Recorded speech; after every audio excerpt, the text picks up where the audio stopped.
Hi friends, lava వాళ్ళు ఒక కొత్త ఫోన్ అయితే లాంచ్ చేశారు. సో ఈ మొబైల్ పేరు లావా బ్లేజ్ 2 5G. సో ఈ మొబైల్ని 10,000 ప్రైస్లోనైతే లాంచ్ చేశారు. సో 10,000లో ఈ మొబైల్ కొనచ్చా లేదా అని అయితే ఈ వీడియోలో క్లారిటీ ఇస్తాను. సో మనం లేట్ చేయకుండా టాపిక్లోకి అయితే వెళ్ళిపోదాం. మొబైల్ చూడడానికి అయితే ఈ విధంగానైతే ఉంటుంది. బ్యాక్ సైడ్ ఇది ప్లాస్టిక్ బాడీ, చుట్టూ ఫ్రేమ్స్ కూడా ప్లాస్టిక్ ఫ్రేమ్స్ అయితే ఉంటాయి. And back side camera setup అనేది కొంచెం కొత్తగానైతే కనపడుతుంటుంది.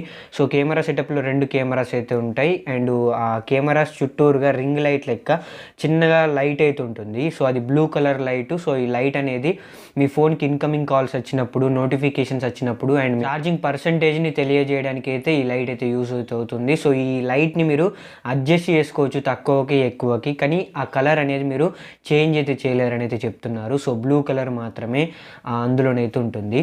సో ఈ మొబైల్ డిస్ప్లే గురించి మాట్లాడుకుంటే 6.5 ఇంచెస్ అయితే ఉంటుంది. అండ్ ఇది HD+ రిజల్యూషన్తో అయితే వస్తుంది.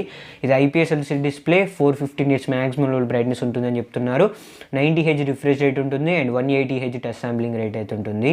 సో ఇక్కడ మెయిన్ డిసప్పాయింట్మెంట్ అనేది చెప్పుకోవచ్చు డిస్ప్లే పరంగానే అయితే. వీళ్ళు 10,000లో HD+ డిస్ప్లే అనేది ఇచ్చారు. సో 10,000లో ఖచ్చితంగా ఫుల్ HD+ డిస్ప్లే ఇచ్చి ఉండాలి. బ్రైట్నెస్ లెవెల్ కూడా అంత బెటర్ అనిపించలేదు. సో ఓవరాల్ డిస్ప్లే పరంగా ఈ మొబైల్ మంచి లేదని చెప్పుకోవచ్చు. నెక్స్ట్ ఈ మొబైల్ క్లీన్ అయితే ఉంటుంది, ఎటువంటి బ్లోట్వేర్ ఉండదు, ఎటువంటి యాడ్స్ రావు.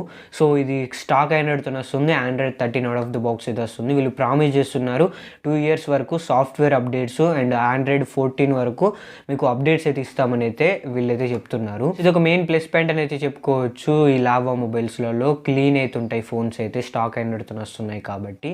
అండ్ ఈ మొబైల్లో మీడియాటెక్ డైమెన్సిటీ 6020 ప్రాసెసర్ అయితే యూజ్ చేస్తారు. ఇది 5G ప్రాసెసర్, 7 nm మీద బిల్డ్ అయిన ప్రాసెసర్. దీని మ్యాక్సిమం క్లాక్ స్పీడ్ చూసుకుంటే 2.2 GHz మీద క్లాక్ చేయబడింది. సో ఓవరాల్ 10,000లో ఒక మంచి ప్రాసెసర్ అని అయితే చెప్పుకోవచ్చు.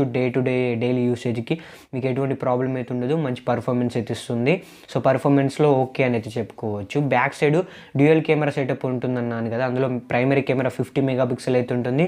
సెకండ్ కెమెరా గురించి మనం ఎంత తక్కువ మాట్లాడుకుంటే అంత మంచిది, ఎందుకంటే అక్కడ మాట్లాడుకోవడానికి కూడా ఏం లేదనమాట. సో ఆ సెకండ్ కెమెరా అనేది జస్ట్ చెప్పుకోవడానికి మాత్రమే. ఇన్ఫర్మేషన్ ప్రకారం అయితే 0.08 MP కెమెరా అది. సో దాని గురించి మాట్లాడుకోవాల్సిన అవసరం అయితే లేదు. అండ్ ఫ్రంట్ సైడ్ చూసుకుంటే 8 MP కెమెరా అయితే ఉంటుంది. సో ఇవి కెమెరా సెటప్ గురించి మాట్లాడుకుంటే, సో ఆ బడ్జెట్లో మనం అంతకన్నా ఎక్స్పెక్ట్ అయితే చేయలేము. సో నెక్స్ట్ ఈ మొబైల్లో 5000 mAh బ్యాటరీ పవర్ అయితే ఉంటుంది. సో బ్యాటరీ లైఫ్ అనేది బెటర్ అయితే ఉంటుంది. మీకు ఫుల్ వర్కింగ్ డే అయితే బ్యాటరీ అయితే వస్తుంది. And 18 watts fast charging support చేస్తుంది. సో ఓకే, Type-C పోర్ట్తో వస్తుంది. Side mounted finger print censor అయితే ఉంటుంది. డ్యూయల్ 5G సిమ్ సపోర్ట్ అయితే ఉంటుంది.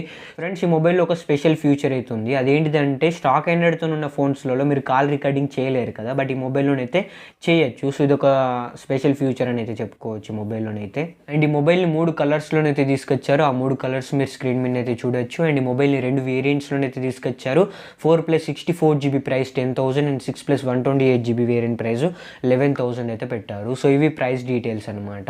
సో ఓవరాల్ 10,000 ఈ మొబైల్ పెట్టచ్చు అంటే మాత్రం డిస్ప్లే ఒకటి పక్కకి పెడితే మిగతా అన్ని స్పెక్స్ అయితే బాగానే అనిపించాయి. సో డిస్ప్లేనే ఇక్కడ మెయిన్ ప్రాబ్లం అన్నమాట. సో మన మొబైల్ వాడేటప్పుడు మనం ఎక్కువగా చూసేది డిస్ప్లేనే. సో డిస్ప్లే మంచిగా లేకుంటే బెటర్ ఎక్స్పీరియన్స్ అయితే ఉండదు. సో నా సజెషన్ ఏంటిదంటే ఈ మొబైల్ని అయితే తీసుకోవద్దు. ఆ ప్రైస్లో 5G ఫోన్స్ అవైలబుల్ అయితే ఉన్నాయి. సో వాటికి వెళ్ళిపోండి. Poco M6 Pro 5G mobile అయితే వస్తుంది 10,000లో సేల్లో. సో ఆ మొబైల్ ఇంకా బెటర్ అయితే అవుతుంది. సో మీకు ఒకవేళ స్టాక్ ఆండ్రాయిడ్తో ఫోన్ కావాలి, HD+ డిస్ప్లే ఉన్నా పర్లేదు, నేను అడ్జస్ట్ చేసుకుంటాను అనుకుంటే మాత్రం అప్పుడు ట్రై చేయొచ్చు. బట్ మీకు డిస్ప్లే మంచిగా ఉండాలనుకుంటే మాత్రం ఈ మొబైల్ని అయితే అస్సలు తీసుకోవద్దు. సో ఇది గైస్ ఈరోజు వాళ్ళ వీడియో. సో ఈ వీడియో ద్వారా ఈ లావా బ్లేజ్ 2 5G మొబైల్ గురించి క్లారిటీ ఇచ్చానని అయితే అనుకుంటున్నాను, కొనాల వద్ద అని అయితే. సో ఈ వీడియో నచ్చితే లైక్ చేయండి. ఇటువంటి ఇన్ఫర్మేటివ్ వీడియోస్ మీకోసం తెస్తూనే ఉంటాను. సో నాకు కొంచెం సపోర్ట్ అయితే చేయండి. ఛానల్ని సబ్స్క్రైబ్ చేసుకొని బెల్ ఐకాన్ యాక్టివేట్ అయితే చేసుకోండి. మళ్ళీ నెక్స్ట్ వీడియోలో కలుసుకుందాం. Thanks for watching.